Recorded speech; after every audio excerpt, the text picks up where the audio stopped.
ओडिशा माध्यमिक शिक्षा परिषद द्वारा परिचालित चलित वर्षर मैट्रिक परीक्षाफल शनिवार अपराह्न प्रकाश पाई।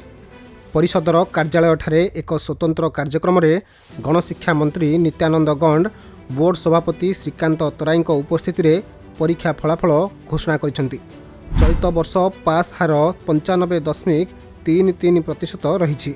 छात्रों तुलन में एथर छात्री माने आगरे रही। एथर मोट 5,36,306 जन छात्र छात्री परीक्षा देइथिले। सेमानंक मध्यरु 5,19,251 छात्र छात्री पास करिसेंती।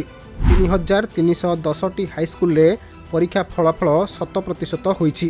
चलित वर्ष A1 ग्रेड रे 2,456 जन उत्तीर्ण होइथिबा बेले A2 ग्रेड रे 15,681, B1 ग्रेड रे 43,565, B2 ग्रेड रे 86,103 जन छात्र छात्री पास करिसेंती।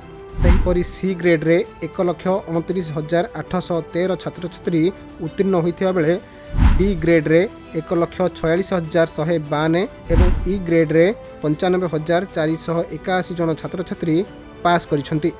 गजपति जिले में पास हार सर्वाधिक 99.31% थिबा बेले केन्दुझर जिले में पास हार सर्वनिम्न 95.33% रही। प्राय छात्री माने पढ़ापढ़ी आउरी ध्यान दियंती। अधिकांश समय आमे देखू छात्री माने भलो परिथांती। चलित वर्ष भी से माने भलो परिछंती।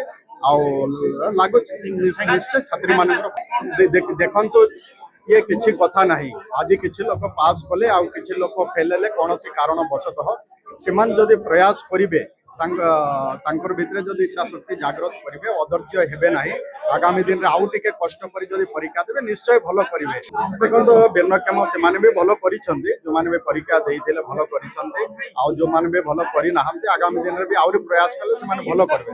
निश्चय ये तो मो निश्चय धन्यवाद देबी आम बोर्ड कर्तृपक्ष अन्य समस्त स्वच्छतार सहित एग्जाम को कंडक्ट करिछंती। आम सरकार आसला परे मोहन माझी को सरकार हैला परे आ मोहन माझी भी सब बेले आम माननीय मुख्यमंत्री सब बेले संदेश दियंते आम स्वच्छतार सहित भलो पिला माने भलो करंतु आ जो माने भी भलो करि नाहते आगामी दिन रे तांको पाई सब प्रकार सुविधा दिया हबो से माने भी आगे निश्चय ये तो आम पाई निश्चय ये गोटे नवा पदक्षेप ऐतिहासिक पदक्षेप कहले चले जे प्रथम करी आम ओडिशावासी आम ओडिया से अनुसार आम सर्टिफिकेट आम परीक्षार फलाफल जहाँकि आमको जो प्रमाण पत्र मिलबो सेटा भी ओडिया रे आवश्यकता थिला। सेटा वर्तमान ओडिया रे सर्टिफिकेट से पाई ये बड़ खुशी रो। कटकरू आरित कुमार महापात्रंक रिपोर्ट, खबर ओडिशा।